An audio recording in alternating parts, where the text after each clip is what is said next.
Друзья, привет! Если вы столкнулись с проблемой после установки МСП, с проблемой работы Bluetooth, то есть вас не слышат во время разговора, как эту проблему решить? Проблема эта решается достаточно просто. Вам необходимо перейти в Яндекс Навигатор. Вся проблема у нас именно в нем.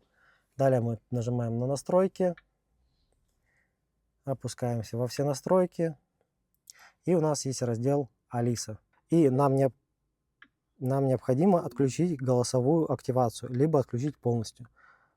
В случае отключения голосовой активации у вас останется значок, по которому вы именно по нажатию будете его вызывать.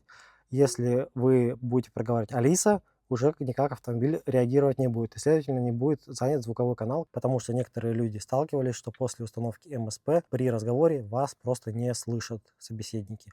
Это была проблема из-за того, что Алиса занимала звуковой канал и не давала передавать ваш голос. После отключения Алисы в навигаторе больше такой проблемы не будет.